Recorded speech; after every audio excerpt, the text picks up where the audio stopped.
أعوذ بالله السميع العليم من الشيطان الرجيم. بسم الله الرحمن الرحيم. السلام عليكم ورحمة الله وبركاته. الحمد لله، الصلاة والسلام على رسول الله وعلى آله وصحبه ومن والاه. اللهم ربنا ظلمنا أنفسنا وإن لم تغفر لنا وترحمنا لنكونن من الخاسرين. اللهم نور قلوبنا بنور هدايتك كما نورت الأرض بنور شمسك أبدا أبدا. اللهم آمين، اللهم آمين. Muslimin muslimat, sidang jemaah dan juga sidang pendengar yang dirahmati oleh Allah Subhanahu wa taala. Alhamdulillah, pertamanya marilah sama-sama kita memanjat setinggi-tinggi kesyukuran kita kepada Allah Subhanahu wa taala yang telah memberi ruang kepada kita untuk duduk beberapa ketika melihat tentang perkara-perkara yang berkaitan dengan diri kita sebagai tazkirah yang ditinggalkan oleh Rasulullah sallallahu alaihi wasallam kepada kita daripada hadis-hadis baginda yang apabila kita beramal dengannya, insya-Allah akan menyelamatkan kita daripada perkara-perkara yang merosakkan akidah kita, keyakinan kita dan amalan kita, insya-Allah. Pada malam ini kita sambung dan kitab kita ini Mastika Hadis. Itulah bab yang keempat, kelebihan-kelebihan agama Islam. Firman Allah Subhanahu wa taala, maksudnya, dan aku telah redakan Islam menjadi agama untuk kamu. Al-Maidah ayat yang ketiga. Iaitulah Allah Subhanahu wa taala berfirman, a'udzubillahi minasyaitonir rajim. Wa raditu lakumul Islam madina. Aku redha kepada kamu ni Islam itu. Maknanya Allah Subhanahu wa taala telah menjadikan keredaan yang mutlaknya itulah apabila seorang itu menjadi Islam ataupun meletakkan Islam sebagai agamanya. Hadis yang ke-10 ya. Surah 44 ya, bagi yang ada kitab. An Abi Sa'id Al-Khudri radhiyallahu anhu annahu sami'a Rasulullah sallallahu alaihi wasallam yaqul, idza aslama al-'abdu fahasanu islamuhu yukaffiru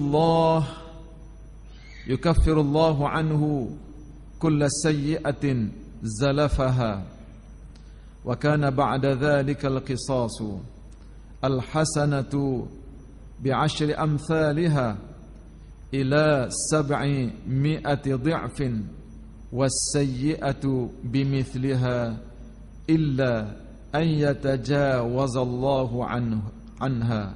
Rawahu Al-Bukhari atau kama qala sallallahu alaihi wasallam. Daripada Abi Sa'id Al-Khudri, Sa'id Al-Khudri radhiyallahu anhu, bahawa ia telah mendengar Rasulullah sallallahu alaihi wasallam bersabda, apabila seseorang itu memeluk Islam lalu ia mengerjakan amal-amal yang membuktikan keislamannya dengan sebaik-baiknya, yakni serta dengan ikhlasnya, Allah akan mengampunkan tiap-tiap kejahatan yang telah dilakukannya dahulu, iaitulah sebelum Islam. Dan sesudah itu dijalankanlah balasan, yakni bagi segala amalannya, sebagai segala amalnya. Tiap-tiap satu kebaikan akan dibalas dengan 10 kali gandanya, hingga kepada 700 kali ganda. Dan tiap-tiap satu kejahatan akan dibalas dengan satu kejahatan yang menyamainya, kecuali jika Allah mengampunkannya. Hadis rawahu Al-Bukhari. Tuan-tuan puan-puan dikasihi oleh Allah Subhanahu wa taala. Ya. Hadis ini menjelaskan kepada kita bagaimana apabila seorang tu masuk Islam, ya. Sebelum tu tidak beriman, masuk Islam, yakin dengan agama Islam, ya. Kemudian dimelaksanakan amal-amal yang dituntut oleh Allah daripada agama Islam itu. Buat apa yang disuruh, tinggal apa yang dilarang. Maka kata Rasulullah sallallahu alaihi wasallam, yukaffirullahu anhu kulla sayyi'atin. Allah Subhanahu wa taala akan ampunkan kejahatan dosa, dosa-dosa yang dilakukan sebelum dia Islam. Ya.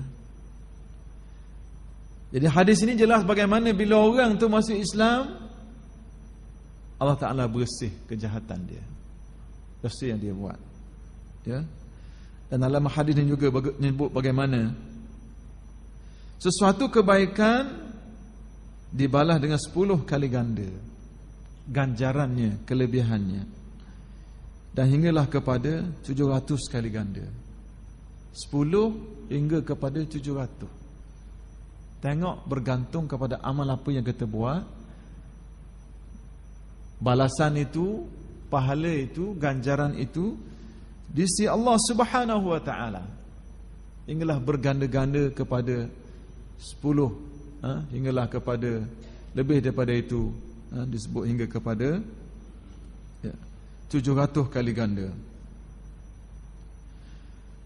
Itu dari sudut kebaikan.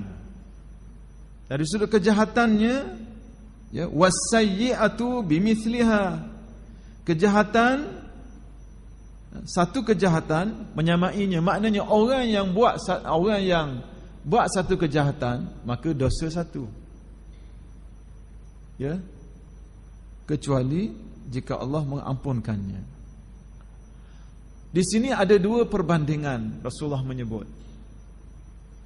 Orang yang melakukan amal saleh akan digandakan ganjaran pahala terhadap amalannya 10 kali ganda hinggalah berganda-ganda sampai 700 kali ganda.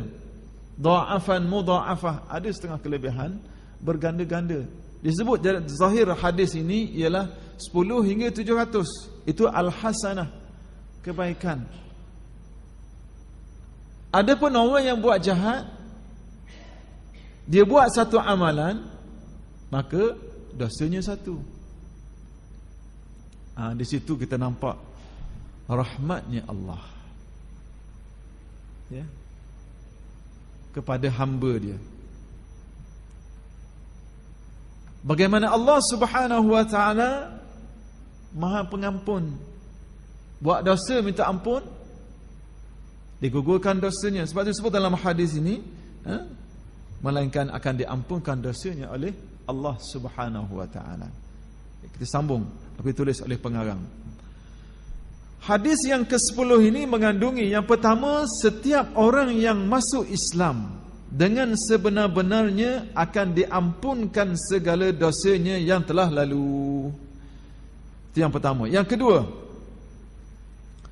sesudah ia masuk Islam, barulah ia akan diberi balasan menurut ketetapan yang tertentu. Yang ketiga, balasan orang yang berdosa terserah kepada Allah Subhanahu wa taala. Ya, huraiannya. Yang pertama, soal orang kafir masuk Islam. Tiap-tiap perbuatan yang dikerjakan dan kepercayaan yang diiktikadkan oleh seseorang tetap dikira baik dan buruknya atau pahala dan dosanya. Orang Islam bila dia berada dalam Islam ini, dia buat baik ke dia buat jahat ke dikira. Kalau buat baik dikira baik, dia buat jahat dikira melakukan dosa. Tetapi kata pengarang, orang kafir apabila masuk Islam, maka segala bawaannya meliputi perbuatan dan kepercayaan yang dilakukan sebelum itu diampunkan dan bersihlah ia daripada menanggung sebarang dosa. Orang yang tidak pernah sujud, tidak pernah mengaku la ilaha illallah Muhammadur Rasulullah, tapi bila dia yakin, beriman, mungkin hidayah daripada Allah, ada dakwah dia jalankan kepada mereka ini, masuk Islam, maka dosa yang telah lalu berdasarkan hadis ini Rasulullah menyebut yukaffirullahu anhu kulla sayyi'atin zalafaha. Habis dosa dia ampunkan oleh Allah. I'tiqad dia, kepercayaan yang syirik sebelum itu, ya, perbuatan jahat yang dia buat, dosa yang dia buat, diampunkan oleh Allah Subhanahu wa ta'ala. Baik. Maka dia kata bersihlah ia daripada menanggung sebarang dosa. Bersih. Sebab tu hadis menyebut bagaimana orang yang melakukan ketaatan kepada Allah selepas dia kufur, keyakinan kepada Allah, beriman kepada Allah, syahadatullah, dia menjadi saksi, menyaksikan Allah Ta'ala itu Nabi Muhammad sebagai Rasul, pesuruh Allah, yakin kepada agama ini, yakin dengan Allah dan Rasulnya, maka dia seolah-olah keluar daripada perut ibunya, suci, bersih. Sebab tu tuan-tuan, jangan kita buat mudah dengan mu'allaf. Mereka ini bersih daripada dosa. Kita dah berpuluh tahun dah Islam kita ni, 40 tahun, 50 tahun, 60 tahun. Jangan persendakan mereka ini. Mereka ini adalah orang-orang yang dibersihkan dosanya. Kita, masyarakat kita panas sinis kepada mu'allaf, sedangkan mereka ini tidak berdosa. Maknanya dosa pun telah diampunkan oleh Allah Subhanahu wa ta'ala, sedangkan kita belum tentu lagi. Sebab itu dia mengajar, Islam mengajar kita bahawa dalam hidup kita ini, kita kena nilai ada baik, ada buruk dengan kita dan dengan orang. Jangan tengok pada zahirnya. Dalam masyarakat kita, kalau ada orang mu'allaf ke baru masuk Islam, dipersenda-sendakan, dipermain-mainkan, bahkan disebut dengan istilah-istilah saudara baru. Ini semua istilah-istilah baru yang tidak pernah diajar oleh Islam sebelum ini. Maknanya saudara ini saudara kita, tak timbul soal saudara baru. Saudara baru ni baru ngucap sebulan dua tak apalah, mai 10 tahun panggil mu'allaf lagi, 10 tahun saudara baru lagi, tak dah. Kadang-kadang baik pada hak asal Islam dia, berjuru, semayabang, jaga jemaah, ya, baca Quran, kadang-kadang lebih baik daripada orang Islam hak lama. Telur baca Quran, mu'allaf masuk setahun, comel baca Quran lebih pada orang hak lama masuk Islam. Dan nak bangga apa dengan bangsa kita kalau kita tidak beriman dengan Allah Subhanahu wa ta'ala? Sebab itulah Allah Ta'ala menyebut inna akramakum 'indallahi atqakum. Orang yang mulia di kalangan kamu ialah orang yang paling takwa kepada Allah. Kalau kita Melayu, kita pun kalau kita jauh daripada agama Allah, tidak diberi kemuliaan. Walaupun seseorang itu bukan bangsa Melayu, bangsa lain, tapi takwa kepada Allah tinggi, rajin semayabang, rajin baca Quran, walaupun dia bukan keturunan asalnya Islam, tapi dimuliakan oleh Allah Subhanahu wa ta'ala. Di hari akhirat tak panggil nama bangsa apa, bangsa tak. Di akhirat dilihat kepada apa yang kamu buat. Biqalbin salim, kata Rasulullah, kata Allah Subhanahu wa ta'ala. Hati yang mulia. Itu yang pertama. Baik. Yang kedua, ya, balasan amalan yang dilakukan sesudah ia memeluk Islam, ya, sesudah itu dijalankan semula hitungan tentang kepercayaan dan amalan-amalan yang dilakukannya, juga tentang dosa dan pahalanya, iaitu tiap-tiap satu amal kebajikan yang dikerjakannya, apabila sempurna syaratnya, diberi balasan 10 kali ganda sehingga 700 kali ganda menurut kesempurnaan amal-amal itu dan keikhlasan orang yang mengerjakannya. Sebaliknya, tiap-tiap satu amal kejahatan jika dikehendaki oleh Allah Subhanahu wa ta'ala, dibalas dengan hanya satu kejahatan yang sama dengannya. Sudah sebut tadi, Orang yang buat baik diberi ganjaran berlipat ganda hingga kepada 700 kali ganda. Tapi orang buat jahat satu, dosanya satu. Buat baik satu, dosanya 10. Dan berdasarkan amal-amal, ada setengah amal itu digandakan. Misalnya sembahyang jemaah digandakan hingga ada kata 25 kali ganda, riwayat kata 27 kali ganda, bukan 10 lagi dah. Nak berjalan tu diangkatkan lagi kelebihannya, digugurkan dosanya, diangkat derajat di sisi Allah Subhanahu wa taala. Itu kelebihan orang yang melakukan amal soleh. Adapun bila buat jahat, buat dosa se. Jadi ruang yang ada pada kita dalam hidup kita ni, ada masa, ada ruang, ada nyawa, peluang nak buat kebaikan terlalu banyak. Baik. Jadi bila orang buat saja, dihitung, dikira, sebab amal soleh ni dilihat kepada kesempurnaannya, kebaikannya, syarat-syarat. Antaranya orang yang nak beramal itu dikira amal soleh, antara syaratnya selain daripada ikhlas kepada Allah, iaitulah dia mestilah beriman kepada Allah. Orang kafir macam mana banyak amal pun, tapi dia tidak beriman kepada Allah, amalnya tidak diterima. Buatlah kebajikan macam mana, tolong orang, bantu orang, macam baru ni banjir di Kemaman contoh, habis harta tolong, tapi kalau dia tidak beriman kepada Allah Subhanahu wa taala, maka kepercayaan yang tidak beriman kepada Allah, amalnya menjadi kebaikan biasa, tidak dikira amal soleh yang menyelamatkan dia di hari akhirat nanti. Sebab apa? Kunci kepada amal soleh itu ialah iman dan keyakinan kepada Allah. Tak percaya kepada Allah, tak beriman kepada Allah, amalnya ditolak. Yang ketiga, balasan orang yang berdosa. Dalam hadis ini Rasulullah sallallahu alaihi wasallam menerangkan satu hakikat bahawa orang yang melakukan dosa tak boleh ditentukan balasan buruknya, kerana hal ini terserah kepada Allah Azza wa Jalla. Jadi kita tak boleh kata orang ni jahat, hak ni baik. Sebab masalah pahala, masalah jahat, masalah baik ini, itulah Allah Subhanahu wa taala yang menentukannya. Cuma di sana banyak ayat-ayat yang menjelaskan kepada kita, orang yang buat baik bagi dia ganjaran syurga, orang yang buat jahat baginya ganjaran neraka. Asasnya begitu. Adapun ketentuan yang sebenarnya Allah Taala boleh buat. Orang yang buat jahat diberi keampunan, diberi syafaat pada hari akhirat, dibebaskan daripada dosa-dosa lakukan. Jadi Allah Subhanahu wa taala tidak ada kuasa yang boleh menghalang dia. Nak beri keampunan pada orang, nak seksa orang, beri kebaikan pada orang, maka segala-galanya bergantung kepada kehendak Allah Subhanahu wa taala. Cuma kita melihat ayat-ayat Allah Subhanahu wa taala menjelaskan kepada kita, orang yang buat baik, hadis itu kepada kita, orang buat baik dapat baik, orang buat jahat dapat jahat. Apapun ala kulli hal ketentuannya daripada Allah Subhanahu wa taala.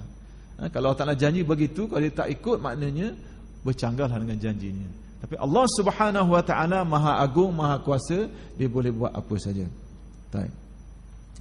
Oleh yang demikian, tidak harus bagi seseorang menentukan balasan buruk kepada orang mati dalam maksiat. Tak boleh kata mati maksiat ni habis dah dia, masuk neraka dah. Neraka itu hak Allah, bukan hak kita sebagai manusia. Kita nampak zahir je, hakikat di sisi Allah Subhanahu wa taala. Sebab itulah kita berdoa senantiasa kepada Allah, Allah makhtim lana bi husnul khatimah. Minta Allah Taala matikan kita, penghujung hidup kita dengan mati yang baik. Ya. Zahir batin kita baik. Ya, diberi keampunan oleh Allah Subhanahu wa taala.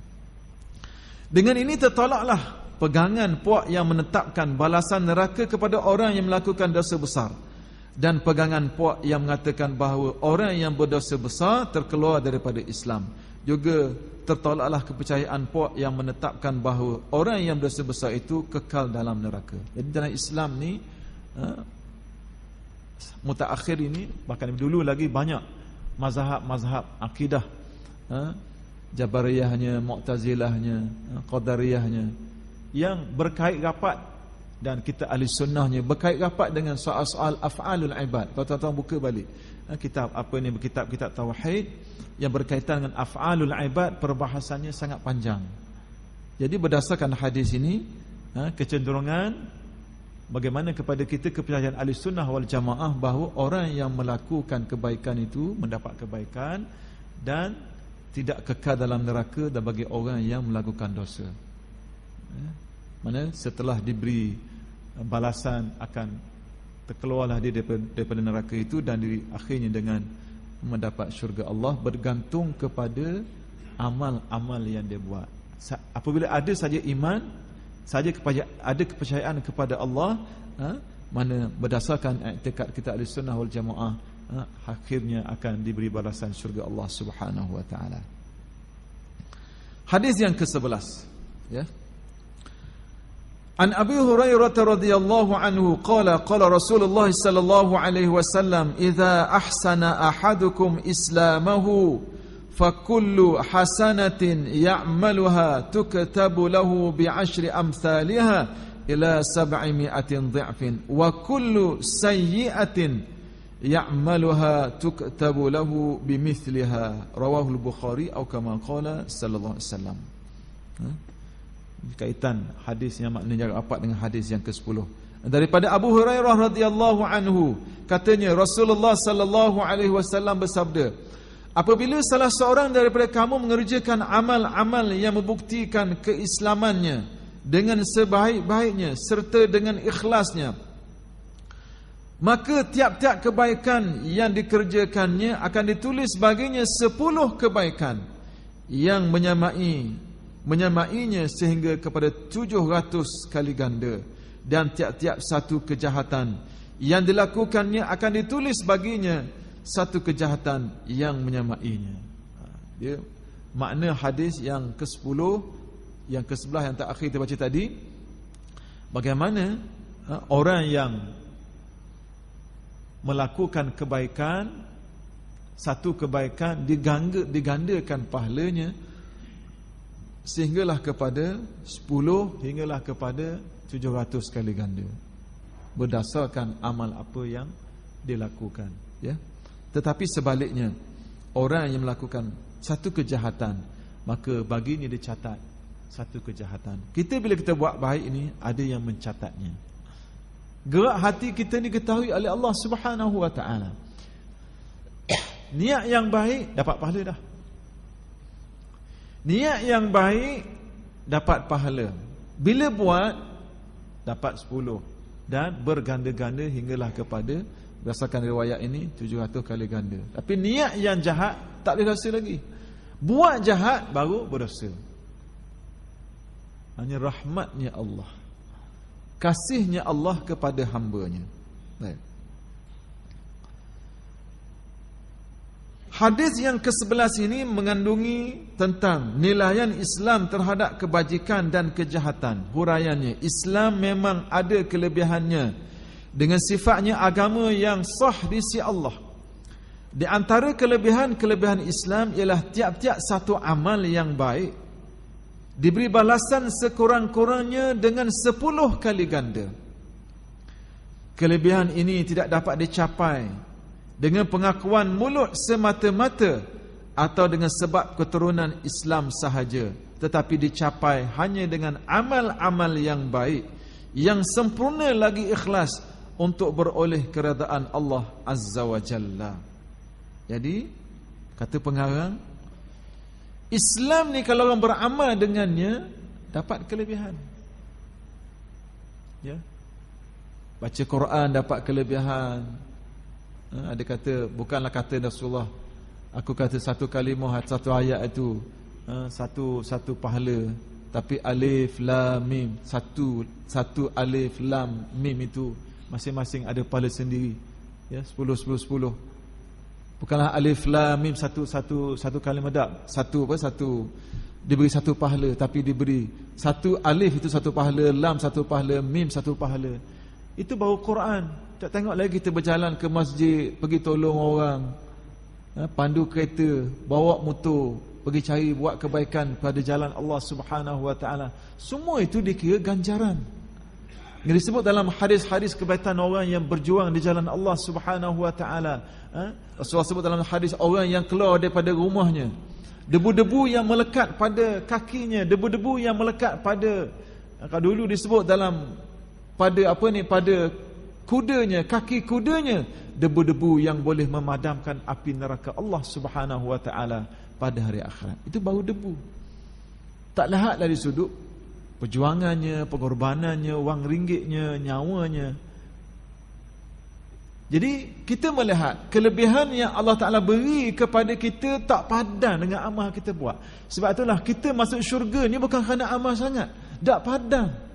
Amal kita buat sikit, niat boleh pahala dah. Bila buat amal, dia ganda pahalakan oleh Allah Subhanahu wa taala. Diganda pahala oleh Allah Subhanahu wa taala. Berpuluh-puluh kali ganda, beratus-ratus ganda. Itu rahmat daripada Allah. Kita masuk syurga dan rahmat daripada Allah. Ya. Sebab itulah kita berusahalah untuk, saya ingatkan diri saya kepada tuan-tuan puan-puan sekalian, berusahalah untuk memperbanyakkan amal soleh. Sentiasa niat mahu mengerjakan amal-amal yang baik, kerana itu akan dikira dihitung oleh Allah Subhanahu wa taala. Dan berazamlah untuk meninggalkan segala kejahatan, dan segeralah untuk memohon keampunan kepada Allah dengan ketelanjuran, dengan kelemahan, dengan kekurangan yang ada. Itu sifat orang mukmin. Hidup dia ni sentiasa berusaha capai sebanyak mungkin amal soleh, dan berusaha untuk meninggalkan sebanyak mungkin kejahatan yang mungkin dia pernah buat. Cepat-cepat dia beristighfar kepada Allah, bertaubat kepada Allah Subhanahu wa ta'ala. Bagi orang yang baru masuk Islam, kata pengarang, paragraf yang kedua, sebagaimana yang diterangkan perihalnya dalam hadis yang ke-10, hadis sebelum ini, hendaklah selain daripada tetapnya mematuhi Islam, masuknya dengan tujuan mencari keredaan Allah semata-mata, bukan kerana tujuan yang lain. Maknanya kalau orang yang masuk Islam cari redha Allah, buat amal kebaikan, pahala dia sama juga. Bahkan dosa-dosa yang terdahulu diberi keampunan oleh Allah Subhanahu wa taala. Bagi orang yang berketurunan Islam pula, keturunan dia Islam, macam kita lah, keturunan Islam, bukan dapat Islam baru tapi lama dah, tubik-tubik Islam dah. Mak ayah cucu kita ni cucu cicit daripada orang Islam. Nenek moyang kita ni atau kita ayah kita orang Islam. Hendaklah mereka tetap mematuhi Islam dan mengerjakan ajaran-ajaran Islam dengan sempurna dan ikhlas. Dengan yang demikian, barulah Islamnya itu dinilai oleh Allah Subhanahu wa taala dan diberi balasan yang berganda-ganda. Jadi sama ada kita ni Islam keturunan daripada asalnya, ataupun kalau ada di kalangan kita Islam selepas kufur kepada Allah, syirik kepada Allah, kita beriman, maka dua-dua keadaan ini akan diberi kelebihan oleh Allah Subhanahu wa taala. Siapa buat baik dapat amal soleh, kebajikan di sisi Allah berganda-ganda. Sebab itulah kita kena segera, wasari'u, kata Allah, segera dalam mencari keampunan Allah, dalam melakukan amal-amal soleh. Baik. Seterusnya lagi, kita tengok hadis seterusnya lagi. Ya. Hadis yang ke-12, An Ubadah bin As-Samit, ya, radhiyallahu anhu, an Nabi sallallahu alaihi wasallam qala, man syahida an la ilaha illallah wahdahu la syarika lah, wa anna Muhammadan abduhu wa rasuluhu, wa anna Isa abdullah wa ibni amatih wa rasuluhu, wa kalimatuhu alqaha ila Maryam wa ruhum min, wal jannata haqqun wan nar haqqun, adkhalahu Allahul jannata ala ma kana alaihi minal amal. Rawahul Bukhari wa Muslim.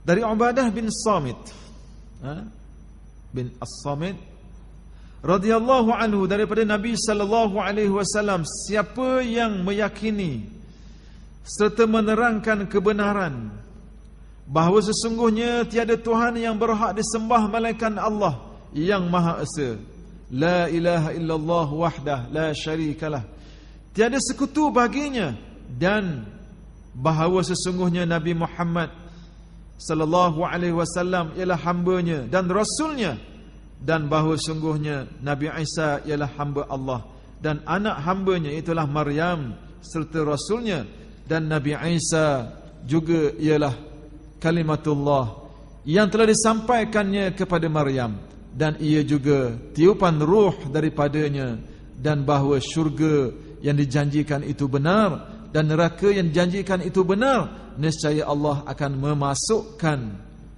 ke dalam syurga dengan apa saja keadaan amalnya. Hadis riwayat Bukhari dan juga Muslim. Baik. Hadis ini cerita bagaimana apabila seseorang tu dia yakin dengan dia menyebut tidak ada Tuhan kecuali Allah yang esa, tidak syirik kepadanya, Nabi Muhammad itu pesuruh Allah, rasulnya, utusannya, dan Nabi Isa itu hamba Allah. Percaya kepada Rasulullah, percaya kepada Allah sebagai Tuhan yang tidak ada syirik, yang esa, percaya kepada Rasulullah SAW sebagai Nabi dan pesuruhnya, dan percaya bahawa Nabi Isa itu ialah hamba Allah, ya? Dan anak kepada hambanya itulah siapa dia? Itulah ibunya Siti Maryam, ya? Dan Nabi Isa itu ialah kalimatullah. Yang dimaksudkan dengan kalimatullah di sini berdasarkan nota kakinya, itulah Nabi Isa alaihissalam dijadikan oleh Allah Subhanahu wa taala, itulah tidak berbapa, hanya dengan kalimah kun, ya, artinya jadilah engkau, maka menjadilah ia. Maknanya kalimatullah di sini ataupun kalimah Allah di sini, iaitulah dengan kalimah Allah di sini, iaitulah apabila Allah Subhanahu wa taala menentukan jadinya Nabi Isa alaihissalam walaupun tidak ada bapa. Siti Maryam itu maknanya keseorangan, tidak ada bapa, tapi bila adanya kun fayakun, perintah daripada Allah jadi, maka jadilah yang disebut dalam Al-Quran, iaitulah Nabi Isa alaihissalam walaupun tak ada bapa. Kemudian begitu juga ia juga ditiupkan roh daripadanya. Nota kakinya kalau kita lihat, yang dimaksudkan dengan ia juga tiupan roh daripadanya, yakni bahawa Nabi Isa alaihissalam dikandungkan oleh ibunya Siti Maryam yang masih gadis hanya dengan tiupan Ruhul Qudus, yakni malaikat Jibril yang datang kepadanya dengan perintah Allah Azza wa Jalla meniupkan benih ke dalam rahimnya. Itu makna Ruhul Qudus, ditiup. Jibril alaihissalam diperintahkan oleh Allah Subhanahu wa taala untuk meniupkan benih kepada rahim Siti Maryam itu, maka jadilah dia dan lahirlah dia sebagai seorang manusia yang mana bagi kita ianya adalah seorang rasul. Tetapi golongan yang melampau melihatnya sebagai bukan setakat rasul, bukan setakat nabi, tapi meletakkannya sebagai ilah, sebagai Tuhan. Ini dah melampau, ya. Baik.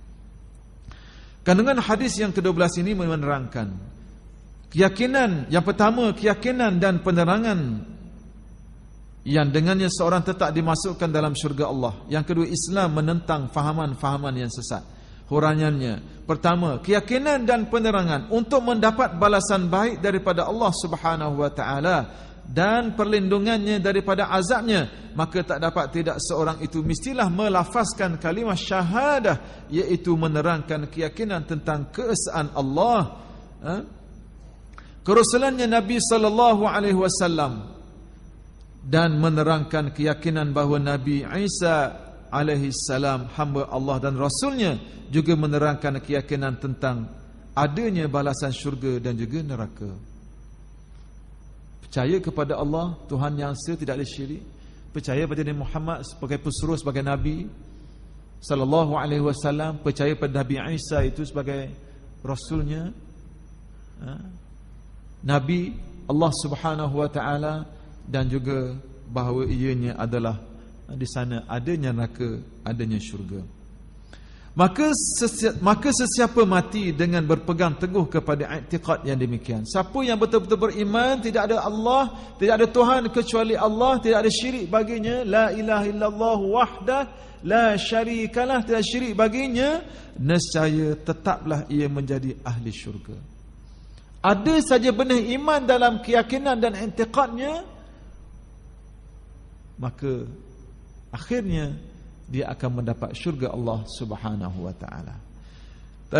Dalam pada itu, kalaulah ia seorang yang mengerjakan perkara-perkara yang diwajibkan dan menjauhkan diri daripada segala yang diharamkan, maka ia akan terus masuk syurga. Kalau tidak, maka perkaranya terserah kepada Allah. Jika Allah kehendaki, diazabkannya menurut dosa-dosa dan kecuaiannya, kemudian dimasukkan ke dalam syurga. Dan jika Allah kehendaki, diampunkannya dan dimasukkan dia ke dalam syurga.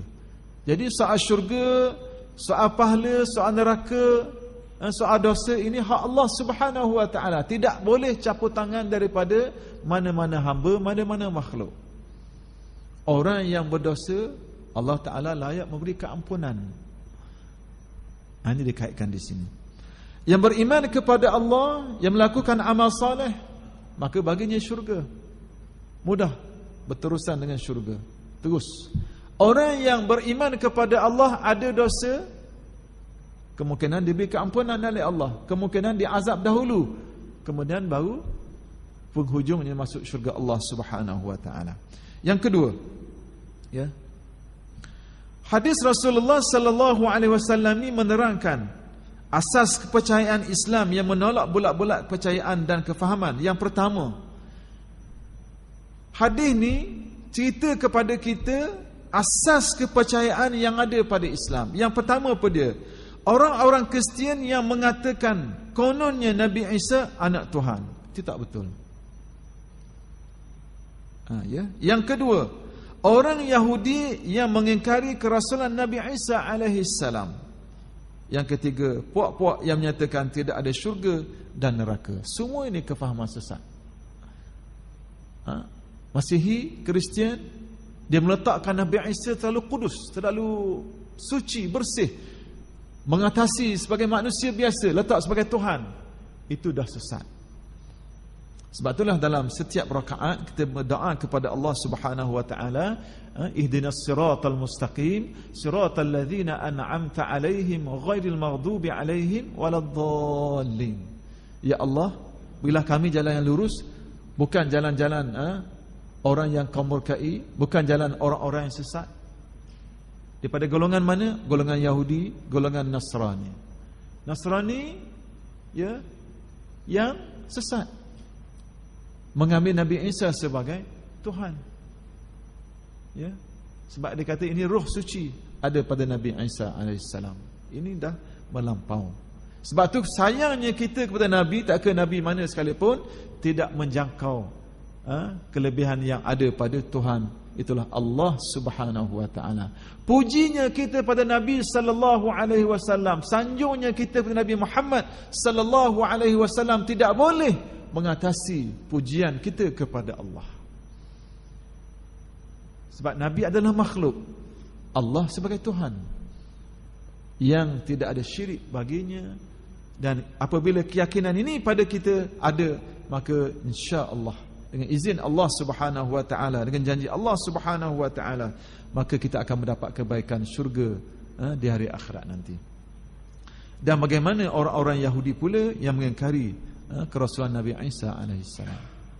Jadi kita orang yang Islam beriman, percaya dengan Nabi Musa alaihissalam, percaya dengan Nabi Isa alaihissalam dan nabi-nabi yang lain yang kita wajib beriman dengannya, 25 orang itu, maka itulah jalan yang kita melihat sebagai satu keyakinan dalam keyakinan akidah kita, iaitulah asasnya kepada apa disebut dalam hadis ni, iaitulah la ilaha illallah, asyhadu an la man syahidallah, kata Rasulullah, siapa yang menyaksikan bahawa tidak ada Allah, tidak ada Tuhan kecuali Allah yang esa, tidak ada syirik baginya, kemudian meyakini Nabi Muhammad sebagai pesuruhnya, maka orang seumpama ini telah ada asas keyakinan yang kuat padanya, maka dia akan diberi ganjaran syurga oleh Allah Subhanahu wa taala. Yang menjadi persoalannya bukan soal keyakinan kepada Allah, bukan soal keyakinan kepada Nabi Muhammad sallallahu alaihi wasallam sebagai pesuruh, sebagai nabi. Yang menjadi persoalannya sejauh mana keyakinan kita kepada Allah Keyakinan kita pada Nabi Muhammad sallallahu alaihi wasallam itu meletakkan diri kita ni orang yang beriman dan bertakwa, patuh taat. Itu persoalannya. Percaya belaka pada Allah. Percaya belaka pada Nabi Muhammad sallallahu alaihi wasallam, tapi persoalannya sejauh mana kepercayaan itu menjadikan kita orang yang bertakwa, patuh taat kepada Allah dengan perintahnya, patuh taat kepada Nabi dengan taat perintah larangannya. Itu persoalannya. Percaya belaka, sembahyang belaka, tapi sejauh mana keyakinan? Sebab keyakinan kepada Allah sebagai Tuhan, keyakinan Rasulullah sebagai Nabi bukan sekadar amal-amal ibadat yang khusus dalam masjid, surah saja, tak. Dia melibatkan soal-soal kehidupan, soal cari makan, soal pekerjaan, kehidupan seharian diri kita, keluarga kita, masyarakat kita, hukum hakam yang kita buat pada diri kita, keluarga kita, yang kita laksanakan dalam kehidupan masyarakat kita. Apakah mematuhi perintah Allah, menepati perintah Allah, atau bercanggah dengan perintah Allah, ataupun mematuhi perintah Nabi, ketaatan berdasarkan apa Nabi perintah, ataupun bercanggah dengan perintah Nabi. Itu persoalannya. Sebab Islam ni bukan dalam masjid aja. Islam nizamun syamilun yatanawalu mazahil hayati jami'an. Kata seorang mujaddid di Mesir. Dia kata apa? Islam ini adalah ruang lingkup kehidupan manusia. Mazahil hayati jami'an. Dia merangkumi semua bidang hidup kehidupan kita. Bukan dalam masjid je. Melibatkan semua benda. Soal ibadat, soal i'tiqad, itu jelas. Kemudian akhlak, ekonomi, soal politik, pemerintahan maksud saya, ya. Soal berkaitan dengan soal kejiranan, soal pendidikan, akhlak kita dengan manusia, kita dengan Allah, kita dengan mak ayah kita dengan anak-anak, dengan suami, dengan isteri, dengan keluarga, dengan masyarakat, dengan jiran tetangga. Diajar oleh Allah, caranya ada di situ, dan disebut oleh Allah dalam Al-Quran, ditafsirkan secara detail dalam hadis-hadis Nabi yang kita duk baca hari ini. Itu Islam. Sebab tu malang bagi kita kalau lihat Islam ni masjid saja, serban jubah saja, lain benda tu tak. Ini satu kefahaman yang sesat yang perlu diperbetulkan. Mudah-mudahan Allah Subhanahu wa taala menjadikan kita orang yang baik, orang yang jujur dalam amal ibadat, orang yang bersih dalam i'tiqad kita kepada Allah, tidak syirik kepada Allah Subhanahu wa taala dalam masa yang sama dalam kehidupan seharian. Diri kita, keluarga kita, masyarakat kita, perjalanan ekonomi kita, suasana yang ada pada kita akan menepati juga kita harapkan kehendak Allah Subhanahu wa taala. Barulah disebut sebagai kita mukmin dengan sebenar-benarnya. Islam itu sangat luas, dan Islam ni pernah menguasai 2/3 dunia. Kalau setakat ibadat saja, sembahyang saja, tak akan boleh menguasai dunia. Mudah-mudahan Allah Ta'ala beri keampunan kepada saya, kepada tuan-tuan sekalian. Wallahu a'lam. Aqul qouli hadza wa astaghfirullahal azim li wa lakum. Wassalamu alaikum warahmatullahi wabarakatuh. Wallahu a'lam.